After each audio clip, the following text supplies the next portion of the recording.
పాడి పంటల ఛానల్ని చూస్తున్న రైతు సోదరులకు నమస్కారం అండి. నా పేరు డాక్టర్ వి సత్యప్రియ లలిత. నేను ఘంటసాల వ్యవసాయ పరిశోధనా స్థానంలో principal scientist plant breeding and హెడ్గా పనిచేస్తున్నానండి. ఈరోజు మనం చర్చించుకునే అంశం ఏంటంటే వరి మాగాణుల్లో పెసర మరియు మినుము పంటల సాగు యాజమాన్య పద్ధతుల గురించి మనం చర్చించుకుందాము. సాధారణంగా వరి మాగాణుల్లో మినుము పెసర సాగుకి వరి కోయడానికి 2-3 రోజుల ముందు విత్తనాన్ని వెదజల్లుతారు. ఈ విధంగా జల్లిన విత్తనం ఏమవుతుందంటే భూమిలోని తేమని పోషకాలని తీసుకొని పైరు ఎదుగుతుందనమాట. అంటే ఈ వరి మాగాణిలో మినుము పెసర సాగుకి ఏంటంటే ప్రధానంగా భూమి తయారు చేయటం కానీ ఎరువులు వేయటం కానీ ఇలాంటి యాజమాన్య పద్ధతులు ఏమీ లేకుండానే పైరును పండిస్తూ ఉంటారు.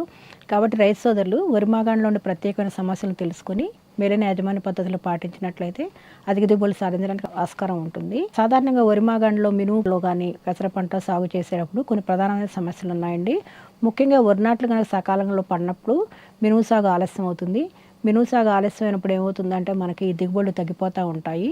అంతేకాకుండా మాగాణి సాగులో మనకి అనుకూలమైన రకాలు అంటే వరి మాగాణిలో ప్రత్యేక పరిస్థితుల్లో అనువైన రకాలు కూడా తక్కువగా ఉండడం కూడా మరొక ప్రధాన సమస్య. కలుపు బెడద అనేది చాలా ముఖ్యమైన సమస్య అండి వరి మాగాణిలో. కాబట్టి కలుపుని నివారించుకోవడం మాత్రమే వరి మాగాణి వ్యవసాయంలో మనం అధిక దిగుబడిని సాధించగలుగుతాము. ఇంకో ముఖ్యమైన సమస్య ఏంటంటే పైరు చివరి దశలో బెట్టకు గురవుతూ ఉంటుంది. దీనితో పాటు చీడపీడల బెడద కూడా బాగా ఎక్కువగా ఉంటుంది. కాబట్టి ఈ సమస్యలు కనుక మనం నివారించుకున్నట్లయితే వరి మాగాణి వ్యవసాయంలో కూడా మనం అధిక దిగుబడిని సాధించుకోగలుగుతామండి. సాధారణంగా విత్తే సమయానికి వచ్చినట్లయితే నవంబర్ 15 నుంచి డిసెంబర్ 15 వరకు అనువైన సమయం అండి. ఇందులో డిసెంబర్ 15 తర్వాత కనుక మనం మినుము కానీ పెసర కానీ ముఖ్యంగా మినుము జల్లినట్లయితే దిగుబడిలో కొంచెం వరకు తగుదల కనిపిస్తుంది అనమాట. కాబట్టి రైతు సోదరులు వీలైనంత మటుకు నవంబర్ 15 నుంచి డిసెంబర్ 15 లోపల విత్తనం చల్లటం పూర్తి చేయాల్సి ఉంటుంది. ఇక విత్తన మోతాదు విషయానికి వచ్చినట్లయితే ఒక చదరపు మీటర్కి 30 నుంచి 35 మొక్కలు కనుక ఉన్నట్లయితే మంచి దిగుబడి మనం సాధించుకోగలుగుతాం. ముఖ్యంగా మినుము పంటలో ఇక్కడ ప్రధానమైన విషయం ఏంటంటే మినుముకైతే ఎకరానికి 16 నుంచి 18 కేజీల విత్తనం అవసరం అవుతుందండి. అదే పెసర విషయానికి వచ్చినట్లయితే 10 నుండి 12 కేజీల విత్తనం సరిపోతుంది. ముఖ్యంగా వరి మాగాణిలో మినుము సాగు బాగా ఎక్కువగా ఉంది. దీంట్లో 16 నుంచి 18 కేజీల విత్తనం మనం సిఫార్సు చేస్తూ ఉంటే కొంతమంది రైతు సోదరులు 20 కేజీలు సాధారణంగా జల్లుతూ ఉన్నారు. కొన్ని ప్రాంతాల్లో అయితే 25 నుంచి 30 కేజీలు కూడా జల్లుతూ ఉన్నారండి. ఇక్కడ విత్తనం మోతాదు కనుక తగ్గినట్లయితే కలుపు విత్తనం పొలం అంతా ఖాళీలు ఏర్పడటం వల్ల కలుపు సమస్య బాగా ఎక్కువైపోతుంది అనమాట.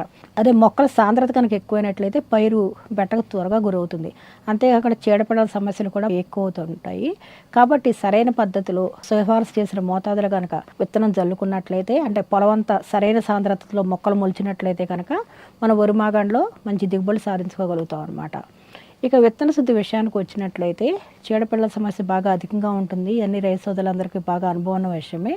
కాబట్టి మనం విత్తన శుద్ధి కనుక కంపల్సరీ చేసుకున్నట్లయితే మన తర్వాత వచ్చే తెగుళ్ళని పురుగుల నుంచి మనం రక్షణ పొందడం జరుగుతుందన్నమాట. ఇప్పుడు కిలో విత్తనానికి ఒక 5 గ్రాముల థయోమెథాక్సమ్ కానీ లేకపోతే 5 మిల్లీలీటర్ ఇమిడాక్లోపిడ్ మందుతో కానీ అంటే పురుగు మందుతో విత్తన శుద్ధి చేసుకోవాలి. తర్వాత అదే శిలీంద్ర నాశనికి వచ్చినట్లయితే 3 గ్రాముల మ్యాంకోజెబ్ కానీ 2.5 గ్రాముల కార్బనిజం వంటి శిలీంద్ర నాశులతో విత్తన శుద్ధి చేసుకొని పైరు విత్తుకోవాల్సి ఉంటుంది. ఇలా కనుక చేసినట్లయితే పైరు తొలి దశలో ఆశించే రసం పీల్చే పురుగుల్ని తద్వారా వచ్చే ఎందుకంటే ఈ రసం పీల్చే పురుగుల ద్వారా రకరకాల వైరస్ తెగుళ్ళు అంటే పల్లాకు తెగులు, మొవ్వుకుళ్ళు తెగులు, సీతాఫలం తెగులు ఇలాంటి రకరకాల తెగుళ్ళ నుంచి ఆశిస్తూ ఉంటాయి. కాబట్టి మనం ముందు రసం పీల్చే పురుగుల నుంచి పైరుకు రక్షణ కల్పించినట్లయితే వైరస్ తెగులు వ్యాప్తిని కూడా మనం అరికట్టుకోగలుగుతామండి. అంతేకాకుండా నేల ద్వారా వ్యాపించే శిలీంధ్రాలు ఉన్నాయి, వేరుకుళ్ళు తెగులు, మొదలకుళ్ళు తెగులు ఇవన్నీ వీటి నుంచి కూడా మనం పంటను కాపాడుకోగలుగుతాం. ఇంతేకాకుండా శిలీంద్ర నాశినితో పాటు పురుగు మందుతో పాటు మనం విత్తన శుద్ధి చేసుకున్న తర్వాత ట్రైకోడర్మా విరిడి అనే మందుని అంటే 10 గ్రాముల ట్రైకోడర్మా విరిడిని 1 కేజీకి పట్టించి కనుక మనం విత్తన శుద్ధి చేసుకున్నట్లయితే నేల ద్వారా ఆశించే శిలీంధ్రాల నుంచి మనం మన పైరుని కాపాడుకోగలుగుతాం అన్నమాట. వరి మాగాణిలో వచ్చినట్లయితే ప్రధానంగా కలుపు సమస్య ప్రధానమైందని మనం చెప్పుకున్నాము. సాధారణంగా వరి మాగాణి వ్యవసాయంలో ఎక్కువగా కనిపించే కలుపు మొక్కలు ఏంటంటే ఓద, వావింట మొక్క, లెంగం మిరియాలు, టపాకాయలాకులు, పిచ్చి మినుము ఇలాంటివన్నీ ప్రధాన సమస్యలు అండి. ఇంతేకాకుండా గుంటకలగరాకు ఇలాంటివి కూడా బాగా కనిపిస్తూ ఉంటాయి. కాబట్టి కలుపు యాజమాన్య విషయానికి వచ్చినట్లయితే ముఖ్యంగా కలుపు నివారణకు గాను ఎకరాకి 1 లీటర్ నుంచి 1 నుంచి 1.5 లీటర్ల పెండి మెథాడిన్ మందుని 20 కిలోల ఇసుకలో కలిపి వరి పనులు తీసిన వెంటనే పొలంలో సమానంగా చల్లుకోవాల్సి ఉంటుందండి. నెలలో తేమంటం బాగా అవసరం కాబట్టి ఇది ఇసుకలో కలిపి పెండి మెథాడిన్ మందుని జల్లిన వెంటనే ఏం చేయాలంటే ఎకరానికి 200 లీటర్ల నీటిని పిచికారీ చేసుకోవాల్సి ఉంటుంది.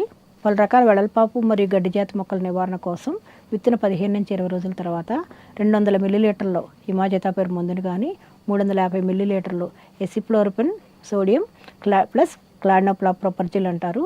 ఈ కాంబినేషన్ మందుని కానీ మనం ఒక 200 లీటర్ల నీటిలో కలిపి పిచికారీ చేసుకున్నట్లయితే రకరకాల వెడల్పాటి మొక్కల్ని గడ్డి జాతి మొక్కలను కూడా మనం నివారించుకోవచ్చు. అంతేకాకుండా మనం పైర్లు ఓద ఇలాంటి గరిక ఇలాంటి గడ్డి జాతి మొక్కలు ఎక్కువగా ఉన్నట్లయితే విత్తిన 15 నుంచి 20 రోజులకి ఫెనాక్స్ ప్రాపేతైల్ కానీ లేదా అది 250 మిల్లీలీటర్లు లేదా క్విజ్లో ప్రాపేతైల్ ఇదైతేనేమో 400 మిల్లీలీటర్లు ఏదో ఒక ద్రావణాన్ని 200 నీటిలో కలిపి పిచికారీ చేసుకోవాల్సి ఉంటుంది. కలుపులో ప్రధాన సమస్య బంగారు తీగ వరిమాగాండి వ్యవసాయంలో. కాబట్టి వరిమాగాండిలో వరి పనులు తీసిన వెంటనే పెండిమెతాలిన్ మందుని ఇసుకలో కలిపి అప్లై చేసుకున్నట్లయితే కొంతవరకు ఉధృతి తగ్గుతుందండి. దాని తర్వాత మనం ఇమాజెతాపైర్ మందులు 15-20 రోజులకు కనుక పిచికారీ చేసినప్పుడు కొంతవరకు ఉధృతి తగ్గుతుంది. అయినా కూడా బంగారు తీగ ఉధృతి ఎక్కువగా ఉంది అనిపించినప్పుడు కనిపిస్తూ ఉంటే మనం పూత దశకు ముందునే అది పీకేసి తగలబెడతా ఉండాలి. లేదా ఇంకా ఉధృతి ఎక్కువగా ఉన్నట్లయితే 1 లీటర్ నీటికి 5 మిల్లీలీటర్ పారాకోట్ మందుని కలిపి ఆ ప్రాంతంలో పిచికారీ చేసినట్లయితే బంగారు తీగ నశిస్తుంది. కానీ దాంతోపాటు మినుము మొక్కలు కూడా నశిస్తాయి. కాబట్టి వీలైనంత మటుకు ప్రథమ దశలో మీరు బంగారు తీగని చూసిన చోట మాత్రమే కూలీలతో కనుక పూత వేయకముందునే కనుక చూసినట్లయితే దాన్ని కనుక తొలగించినట్లయితే కొంతవరకు తర్వాత సంవత్సరానికి కూడా ఉధృతి పెరగకుండా మనం నివారించుకోగలుగుతాం అన్నమాట. వరిమాగాండిలో మినుము పెసర సాగులో నీటి యాజమాన్య విషయానికి వచ్చినట్లయితే సాధారణంగా 1 నుంచి 2 తేలికపాటి తళ్ళు కనుక ఇవ్వగలిగితే అంటే ఒకటేమో చల్లిన 30 రోజులకు ముందర తర్వాత 50 నుంచి 55 రోజుల తర్వాత అంటే పూత వచ్చిన తర్వాత 2 తడులు కనుక ఇవ్వగలిగినట్లయితే కనుక మనకి మంచి దిగుబడి సాధించడానికి ఆస్కారం ఉంటుంది. కానీ పైరు పూత దశలో మాత్రం ఎట్టి పరిస్థితిలో తడి ఇవ్వకూడదండి. ఎందుకంటే పైరు పూత దశలో కనుక మనం నీరు కనుక పెట్టినట్లయితే పూత రాలిపోవడానికి ఆస్కారం ఉంటుంది. ఇంతేకాకుండా నీరు కనుక అందించేటప్పుడు నీరు పలచగా పెట్టాల్సి ఉంటుంది. ట్యూబుల ద్వారా కానీ పలచగా పెట్టాలి. ఫ్లడ్డింగ్ ఇరిగేషన్ చేయకూడదండి. ఎందుకంటే ఉరక ఎక్కువైనప్పుడు మినుము మొక్కలు మెసరా మొక్కలు తట్టుకోలేవు. కాబట్టి నీరు పలచగా తేలిగ్గా తడులు ఇవ్వాల్సి ఉంటుంది. 2 తడులు అంటే 30 రోజులకు ముందు ఒకటి 50 నుంచి 50 రోజులకు ఇంకో తడి ఇచ్చినట్లయితే వరి మాగాణి వ్యవసాయంలో మంచి దిగుబడి సాధించడానికి ఆస్కారం ఉంటుంది. కాబట్టి రైతు సోదరులు ఈ అంశం మీద దృష్టి సారిస్తారని కోరుకుంటూ ఈ అవకాశాన్ని ఇచ్చిన పాడి పంటలు ఛానల్ వారికి మరొకసారి నమస్కారం చెప్పి తెలియజేస్తున్నానండి.